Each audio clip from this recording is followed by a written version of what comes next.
Hello everyone, welcome investors, fans, followers, everyone. I know it's been a while since I've done one of these videos, but we've been incredibly busy. I didn't want to simply do like announcements or videos or anything that was conjecture or simply things we were pursuing or any kind of nebulous sort of talk. Instead, what I wanted to do was make sure that everything we were doing would be fact-based and based upon actual activity. So we certainly have a lot of that, and it's literally slammed us and made us scramble for time and in other areas, but that's all been an incredibly good thing. Everything is finally really gelling and starting to work in some ways, better than we could have ever hoped. I mean, we'll get to that in a bit. First off, I know that for the investors in our company, there's certainly one question that's at the top of all of your minds. What you want to find out is what's going on with the stock and our stock symbol and us getting trading again and things like that.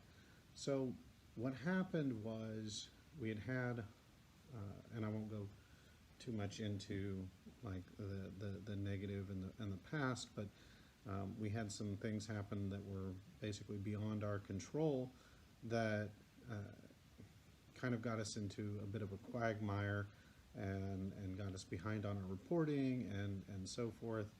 And it was something that caused us a lot of problems.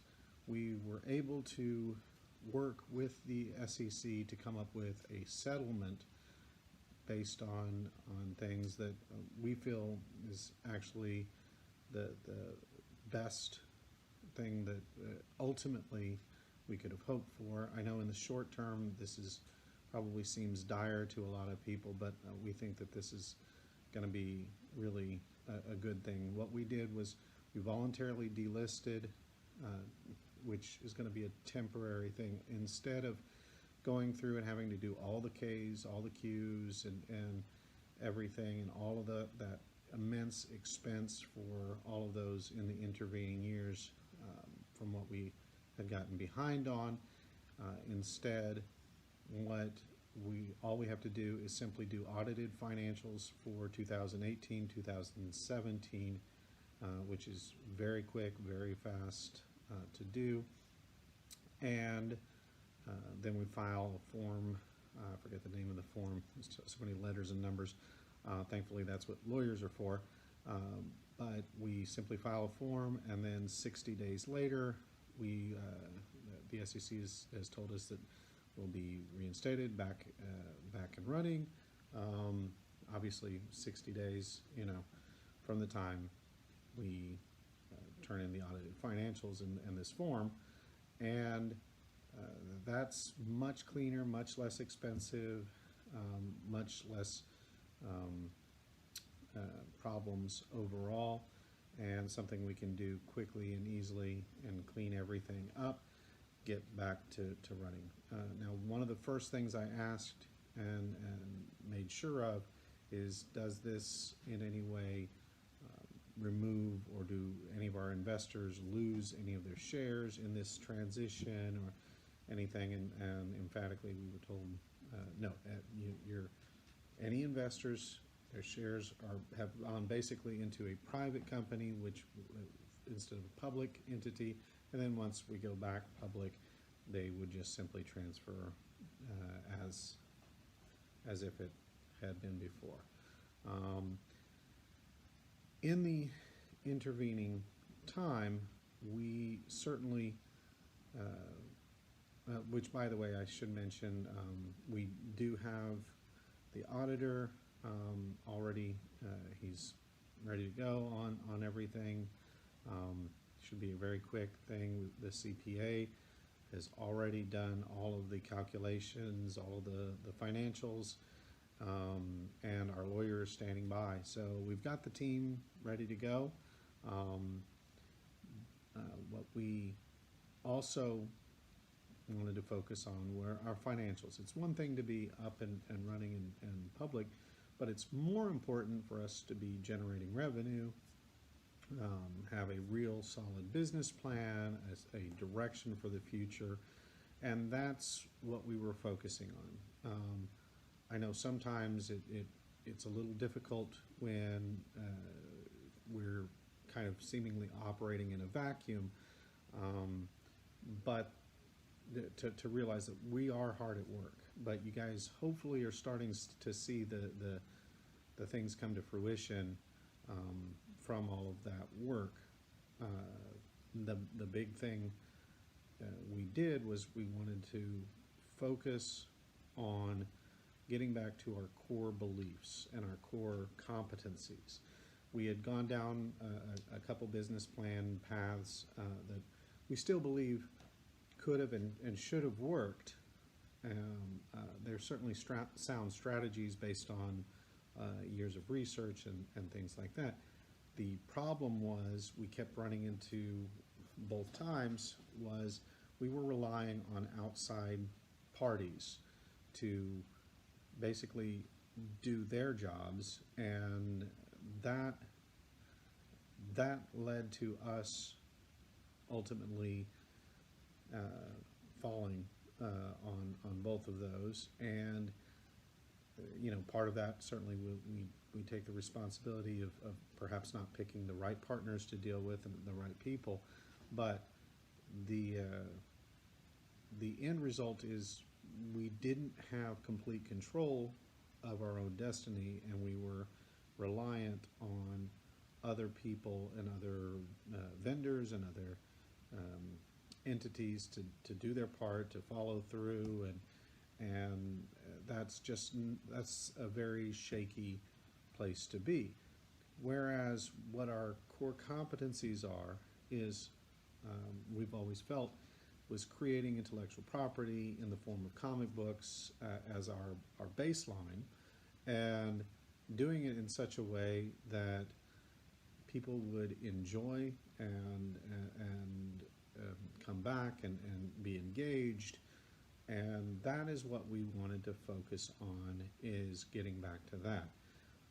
We took a look at our titles, what we had in the pipeline, also the creators that we had, and we've got certainly really good stuff that we had, but what we really needed was kind of a glue type of character, or something that things could spawn off of.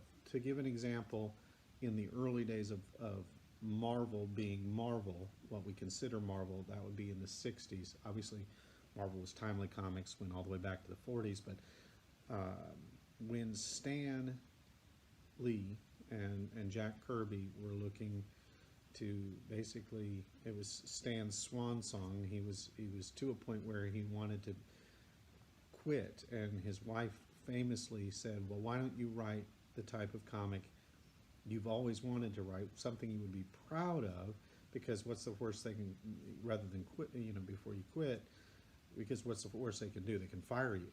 And so what he created was the Fantastic Four. And if you look, the Fantastic Four kind of became this glue that permeated the entire Marvel universe. They crossed over with, if you look at Amazing Fantasy, was Spider-Man's first appearance, but his first issue, he crosses over with the Fantastic Four. The first people that in the Marvel universe that Hulk meets outside of his own book are the Fantastic Four, and so on and so forth.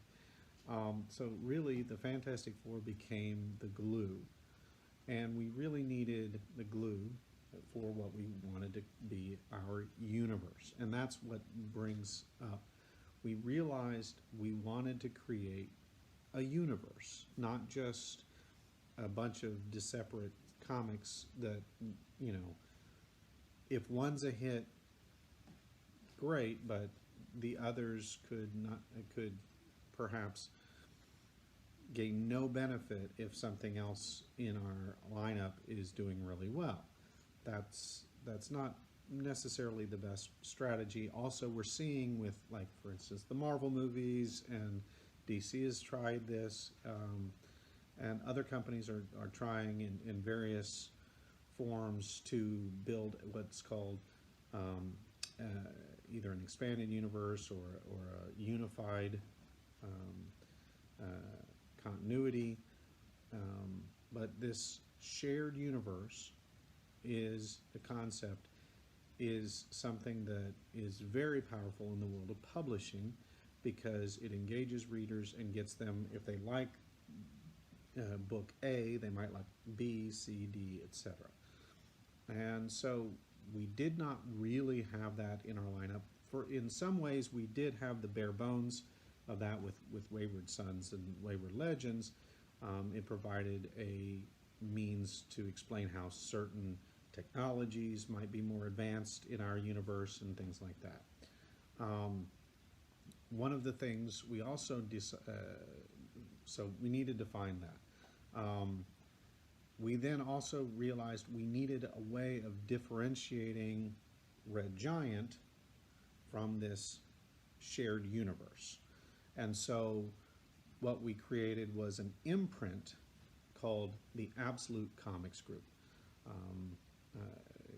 We felt that it kind of was a fun name and was more a little bit retro in its name, but at the same time, if you notice the A in the Absolute logo, it's basically behind it is the red sun from the Red Giant logo.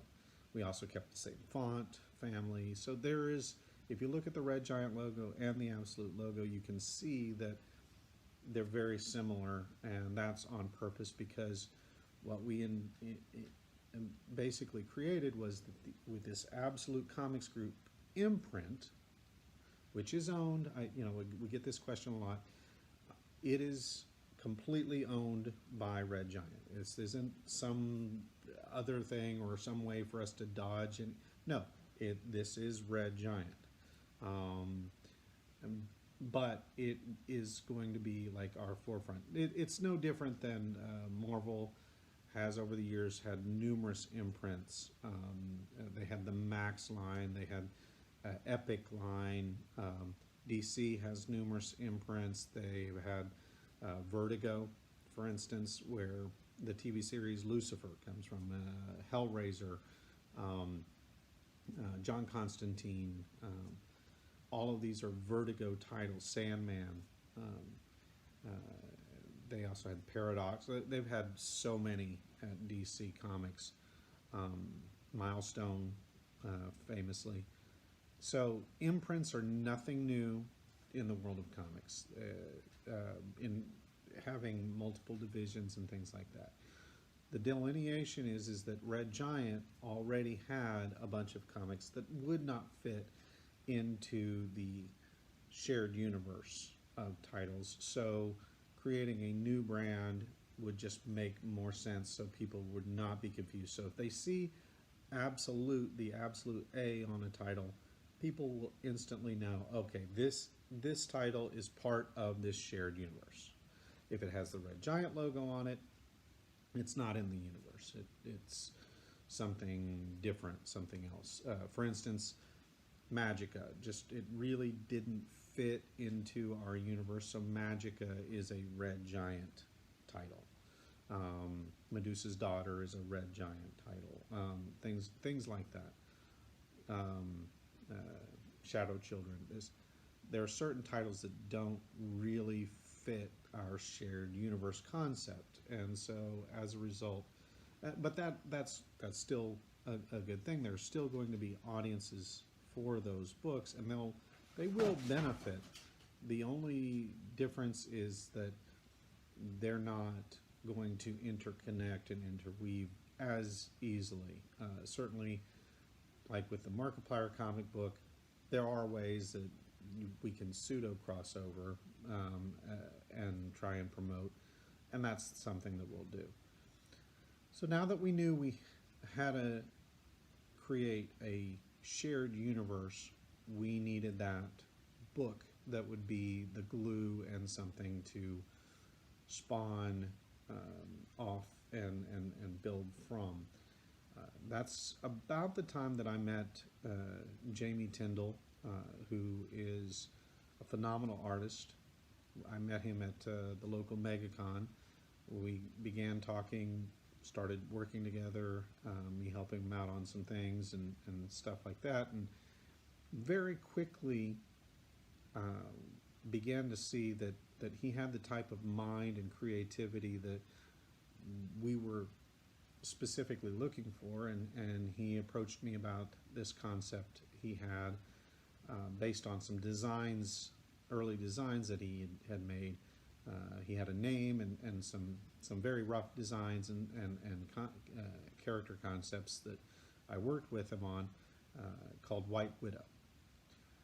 White Widow, the challenge is that White Widow is a spider power based character.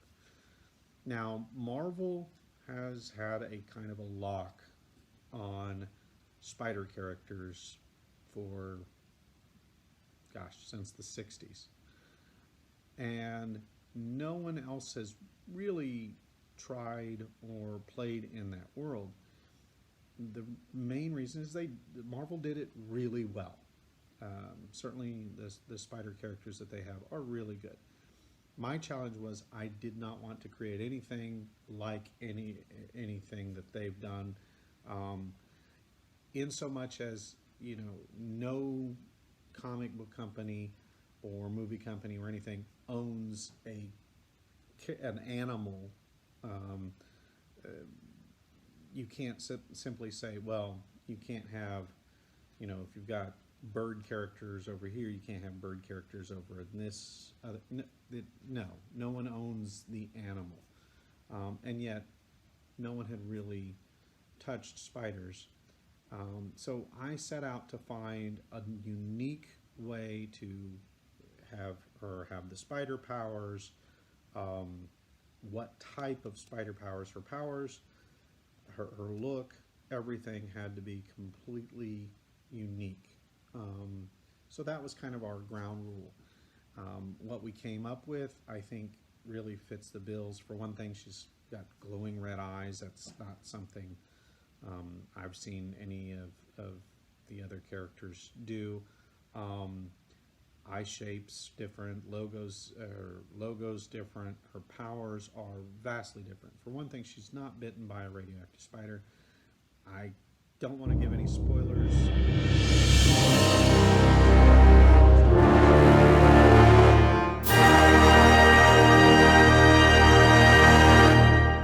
Why she has these abilities, and it's not exactly what people think. I've seen a lot of guesses based on the first issue that came out, and completely wrong.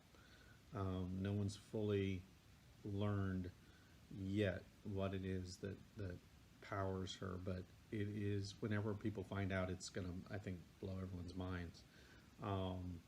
So we're really excited to have that become revealed. So needless to say, we set about working on this, and the thing is this kind of development doesn't happen overnight. I met Jamie in 2017 at MegaCon in Orlando, which would be May in 2017. We sat down and did the contract for White Widow and everything in the end of 2017 and began working in earnest. But we had been talking and really spitballing the idea for that time, and we began working in earnest with writing, creating character bibles, because this is the framework that the entire absolute universe is going to hinge on. And that's a very, very immense undertaking to see how she interweaves, and she does. She is a complete part of the Absolute Universe, which brings up, there's a question also people want to know is, does Red Giant, aka Absolute, co-own? It's the same type of contract that we've always had. It's a co-ownership. So creator or creators own, it's a 50-50 ownership with the company. So this is a registered trademark pending title, and you can even find on that it is co-owned by Red Giant. So yes, we participate in all of this. So we've built this from the ground up. The creative process and everything took a long time. Then we launched, I believe it was in September, the Kickstarter, and we began promoting that, and lo and behold, it exceeded any expectations we had.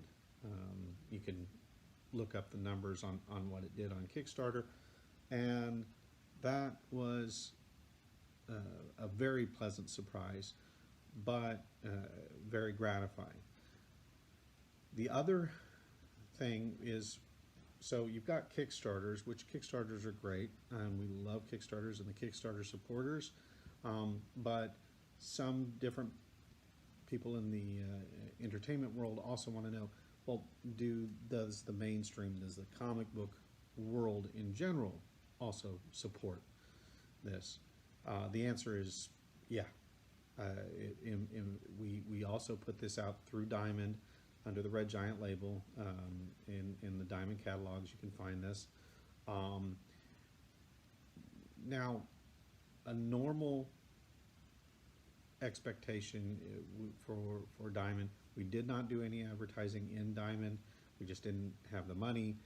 And the normal expectation is actually fairly low. We like I said, we hadn't advertised, so we didn't expect any large numbers or quantities and stuff. We put it in there to try and further support. We also did something a bit unique. We used the Kickstarter to actually promote going to retailers. We're a firm believer in trying to support the retail market. We always have been. That was a cornerstone of our initial business plan, was to try to support the retailers. That's always been important because the brick and mortars are the outreach for comic books to their communities. The viability long term, we firmly believe, is tied to that retail market. That being said, we weren't sure what we would get.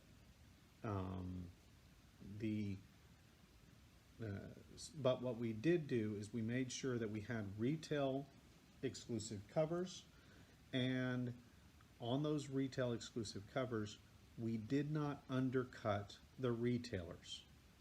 So we put it on Front Street that, on these retail editions, it's actually cheaper for the supporters to go buy them at their local retail stop. We offered a ton of other covers. That's one of the things, if you look it up, it might be a little confusing.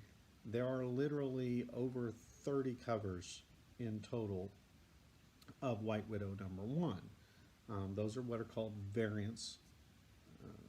There are no different in order. It's a second printing. It's literally variants.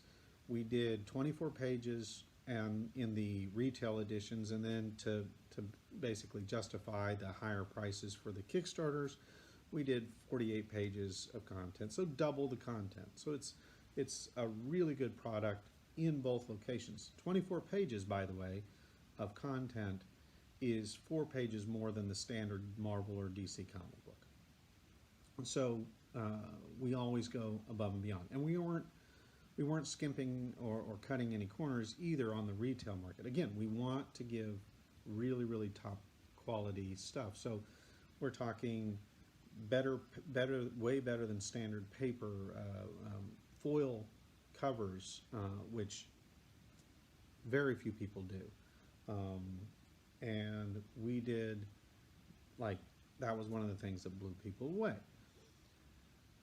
What ended up happening is what we could have only dreamed and hoped would happen, and that is that people who found out about us through the Kickstarter actively went into their local comic book shops and asked for, by name, for White Widow, which got the retailers interested, who they looked up, and the orders followed. And you know, I don't want to go too much into numbers, but you know, kind of a good litmus test for us would be, you know, a successful launching independent first issue, not based on, like, you can't look at like a licensed property and stuff. Those obviously have built-in audiences. We didn't. We had zero. The closest analog we could look at of what would be really good sales for a first issue would be something like Walking Dead, which dates back to 2003. And Walking Dead did really good numbers.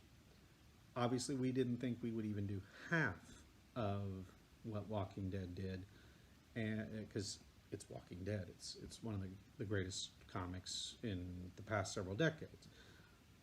So needless to say, when we passed the numbers that Walking Dead had done on their first printing of their first issue, we were floored, and just on pre-orders. When we continued going past, general rule of thumb was whatever your pre-orders are through Diamond, you order another 50% or so of back stock, and that should cover you for up to a year of reorders. So that's what we did. We printed another 50% for the retail side. We obviously had to satisfy the Kickstarter side, but we did another 50% on top for the retailers. Those not only did were the pre-orders, but the overprint, the overstock, was gone before the books had ever hit the shelves. Needless to say, we were shocked. We had to immediately go back to a second printing, which is exceedingly rare for an independent, especially, you know, right off the bat. The first comic in a new line. For us to go right back to second printing, it blew us away.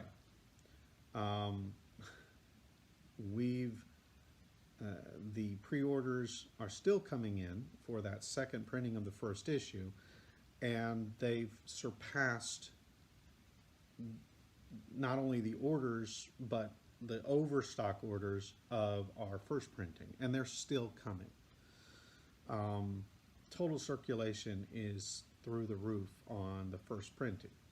Now, you might wonder, okay, well, that's a first issue. Is it a one-hit wonder? You know, and that certainly was a worry for us as well. So we started, the second issue was going out and getting solicits through Diamond, and we literally today, as I'm recording this, just launched the Kickstarter. The pre-orders from the second issue we see it, and of course it's still coming in. It is going to press here shortly, so those numbers will kind of cap, although reorders can come in until they just stop coming in, or we run out of product like we did with the first printing. Typically, the way comic book first issues go, If you're really lucky, you're going to drop from your first issue to your second issue about 40%. So let's say you had, just for easy math, 40,000 or 10,000 of a first issue.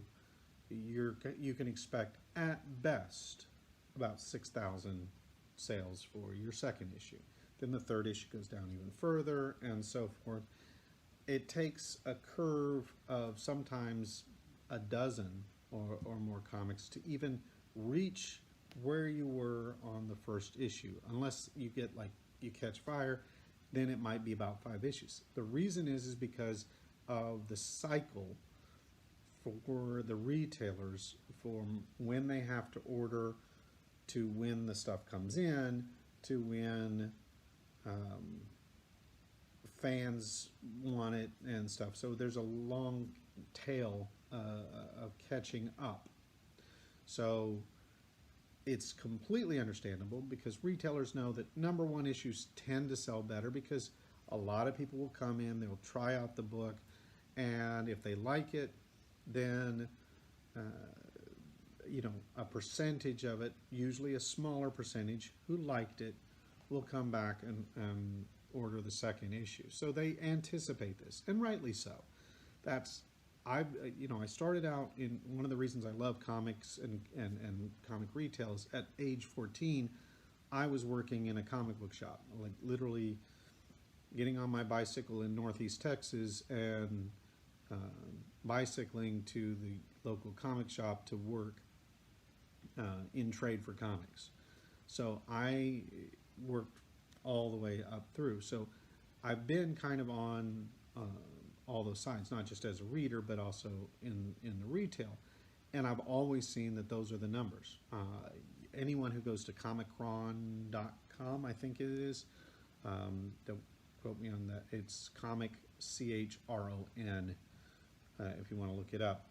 It is a website that chronicles the sales, the historical sales of individual titles, and they show, like, I think the top 1 or 200 or something like that issues, and you can sit there and go through and look, and you'll see this data is fairly accurate for anything I've ever seen.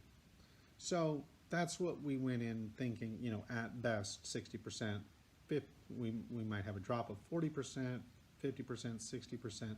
We expected this. What we didn't expect is that our numbers would actually double what our initial orders were for the first issue. And I have never seen that. Never. I'm not saying it's never happened. I don't know. I don't have an encyclopedia, but I personally have never seen that happen. So it floored me. It certainly was a wonderful, unexpected surprise to see. So we didn't have the other side was, well, what about the Kickstarter? Is it going to do as well on that? We just launched it earlier this evening. It's Friday night, not the best night to historically launch a Kickstarter. Our first Kickstarter met its initial goal. It took it 13 hours, excuse me, which is very good. That is considered exceedingly good to meet your project's goal in that short period of time. Issue 2, which just launched, it passed its goal within 2 hours. So, and it is still going up. You can go and look at the numbers right now. It's White Widow, Naked Truth, which is based on a fable, and also points to the fact that she's going to learn the naked truth about her origins, which can be quite painful. So this was all phenomenal data. What this shows us is that this is a viable cornerstone product, and we've already begun seeing as we're soliciting the other books in our line of absolute titles, that it is having an effect on their sales. Part of this is we do allow the readers the chance to, through the Kickstarter, to gain access to digital copies of Amped and Darkon and Dual Identity and so on, and they get the digital copies of the first issues that have not come out yet in stores, and overall they're very happy. And these books will cross over.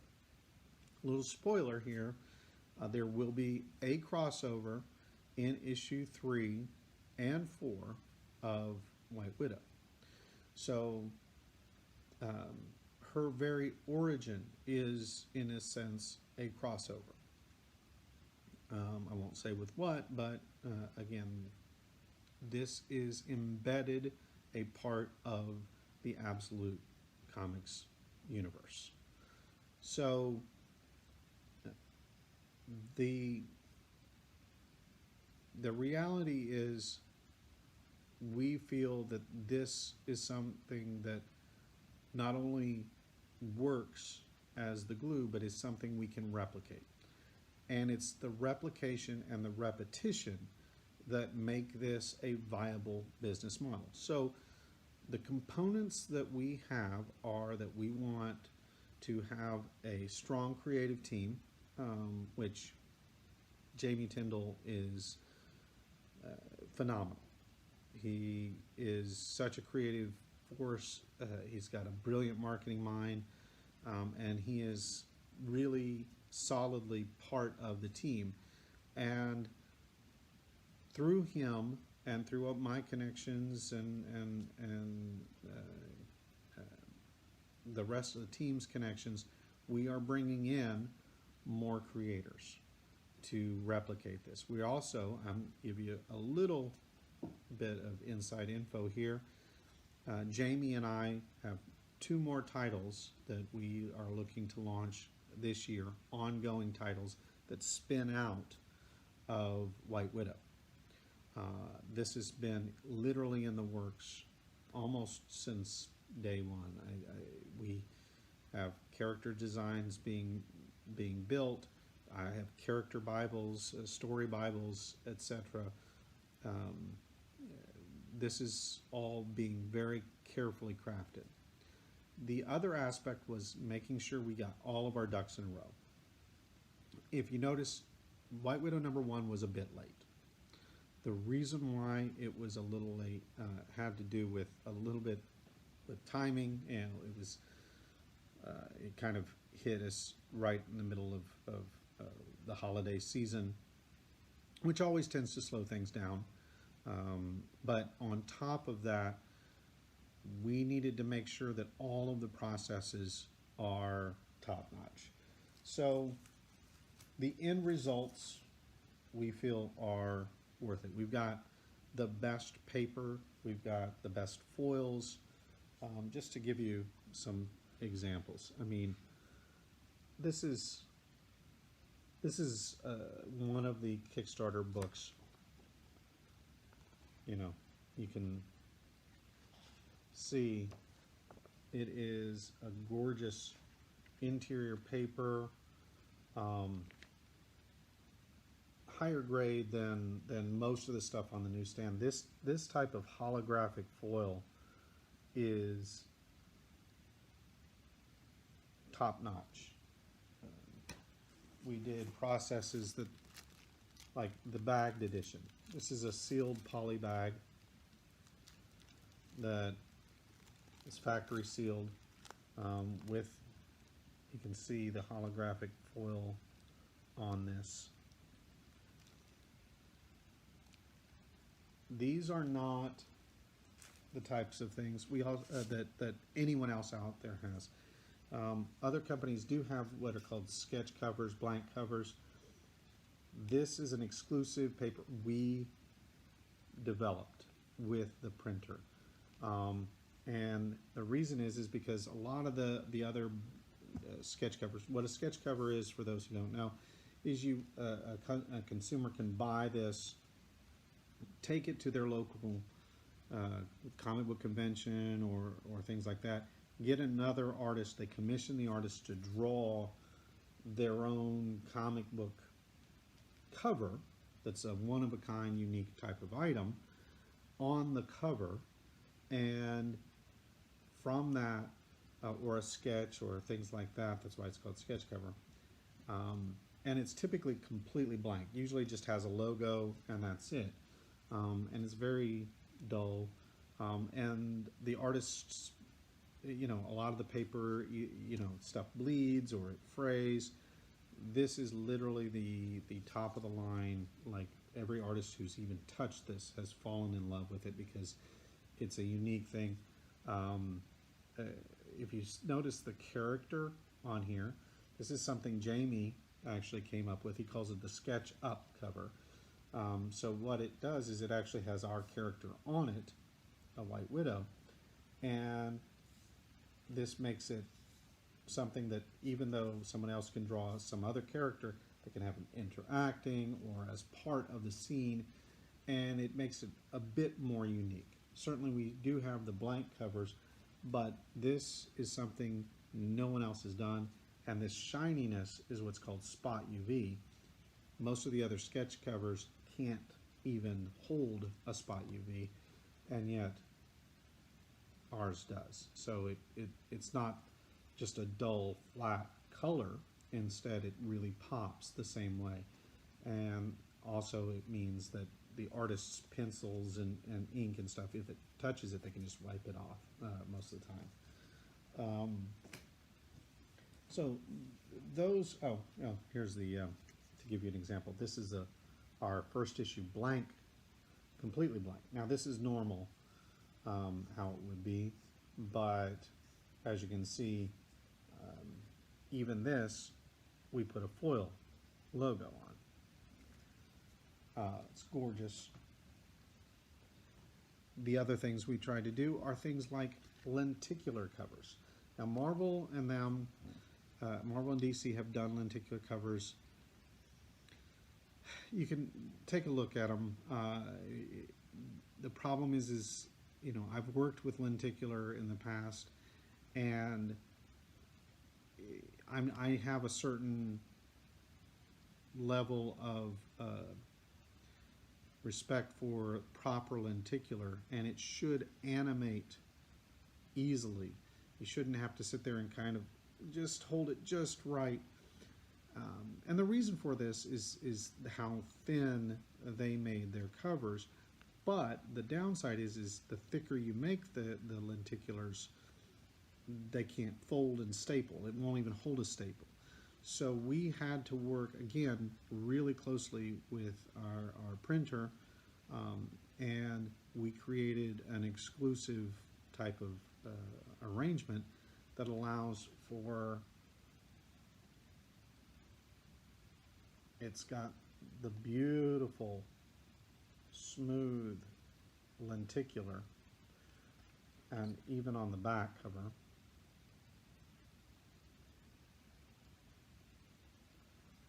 but it can hold the staple.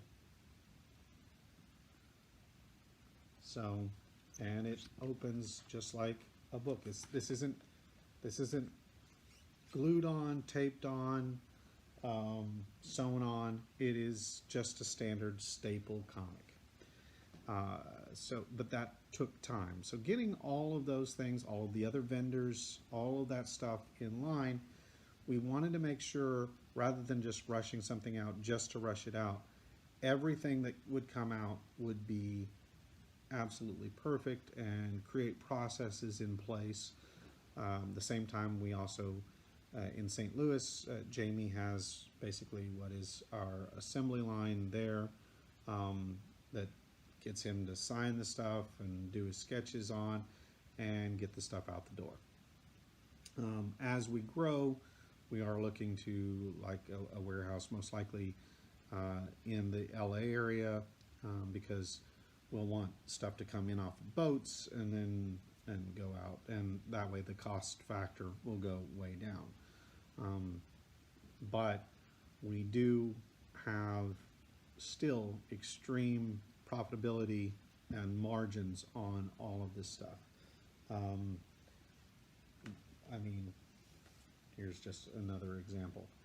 This is edge to edge foil, as you can see, and it is just, it's gorgeous. I've never seen anything like that. So we're able to do all of these types of things that are unique, that people enjoy, and the audience is reacting exactly how we hoped they would. They love it. You know, you don't see this a whole lot. And that's going to be replicated across our line.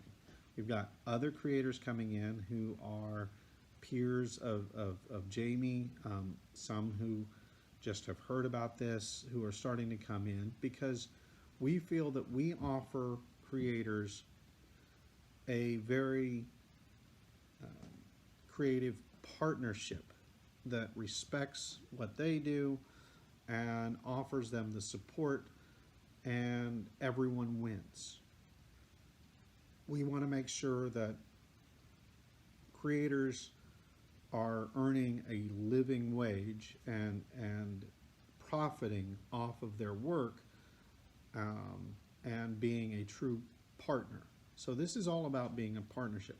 And we set this up from the day one, and that was literally why, when we were looking at what can we do, the one thing that I felt that we had that was the strongest was that our offer for creators was better than anything else out there, at any of the other publishers. This is not to knock or denigrate other publishers. Other publishers are great at what they do. It's just what we wanted to do was do things a bit different. We also wanted to make sure that, like I said, the Kickstarter is a support mechanism. So again, everything wins, because it's all about, at the end of the day, building IP. We've said this since day one. We're an intellectual property development company. It's all about building up IP, building up an audience, proving that it's viable, proving the storylines, and having stuff that we can put into other media, whether it be video games, television, movies, music, whatever the case may be, apps. All of these facets are things that need an underlying intellectual property, and that is exactly what we have, is that underlying property building capacity. And what we're proving is that there is an audience for what we're doing, and at the same time we are actually generating revenue, actual revenue streams. So each one of these titles becomes a separate revenue stream, and that is really at the crux of what we're doing, is partnering with the right creatives to bring in the IP. I'm not going to spoil, but there are some amazing, talented people that are coming in and this year, and we can't wait to reveal their different works. We have other mechanisms in place, like an anthology book that can help bring stuff in. But yeah, we're super excited about the future of Red Giant and Absolute. You know, the team is now hard at work. Amy and Eisen are doing some amazing stuff that I can't wait to reveal. Chris Crosby's hard at work. You know, our media team is out there. You know, we've got, and then of course, Jamie is doing his role tremendously, and you know, we've got a very, very solid core group of people that are all now activated, and we couldn't be happier. This is what we wanted. It's not necessarily the way we thought we would get here. To be honest with you, we've surpassed anything we could have ever hoped with this type of model. Honestly, we expected this to be a slow, plodding, long type of development to get where we were almost day one of launch.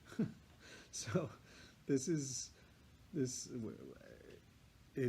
kind of a bit heady, but at the same time, we're trying to certainly remember that, you know, it can go up and go down. So we only keep escalating the quality, things like that. Like we're not going to rest on our laurels. We waited, for instance, with issue 2 Kickstarter until today because literally we just started getting confirmations that hundreds of people have received their first Kickstarter. They have it in hand. We've proven that they're in stores, and we've proven that they're received. This provides us with revenue for further development, so a lot of the money goes into other projects. It also allows us to get current on a lot of bills. We have some vendors that we still owe, so we'll deal with that. Also, it'll allow us, it's allowing us to finally put a button on a past project out there that we hit snags on. So that will be taken care of, absolutely. We always want to follow through on every facet of everything we do. That is vitally important to us. We have not ever, not once, given up. We believe in the intellectual property, we believe in what we're doing, and we believe in those people who supported us. That means a lot to us. It was never, not even for an instant, something that was ever tried to, you know, get while the getting's good and we're gone. No, that's not what this has ever been about. This was always something that we're a family and we take care of each other, and sometimes families go through hard times.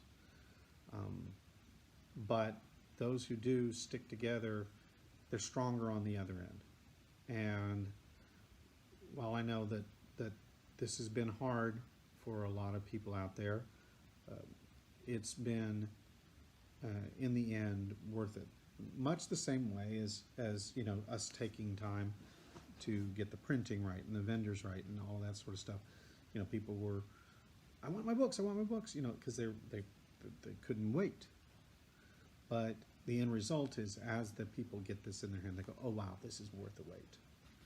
You know, us getting, you know, cool stuff where you got black foil on black, you know, and this is a gorgeous cover, and you know, you can see on eBay the prices are going through the roof, and Invest Comics are touting it as #1 and all of this sort of stuff.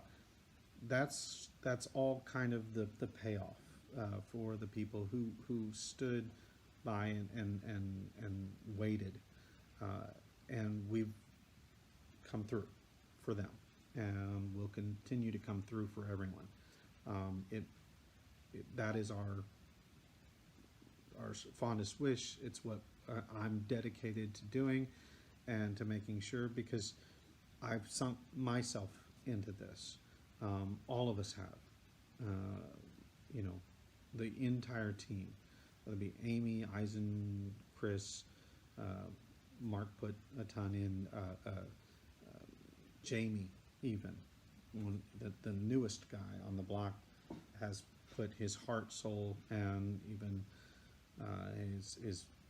his wallet on the line to make sure that this all came through, and the payoff is here.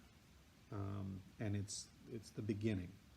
You know, we always used to say onward and upward, and that has never been more true. So I want to say thank you. Sorry this is a bit long-winded, but we had a lot to go over. Hopefully this explains a lot of the things that we've been up to. There's a lot going on that I can't talk about yet. There are some big contracts out there that are coming down the pipeline. But again, my point is I don't want to sit there and us ever be the something's coming, something's coming, something's coming type of thing. Instead, it's more important that from now on, it's here is what is. Here's what you can see. Here's the fruition of this. So, you know, stay tuned and keep watching us on Facebook and our websites, and you know, we'll take it from there. So thanks again, guys.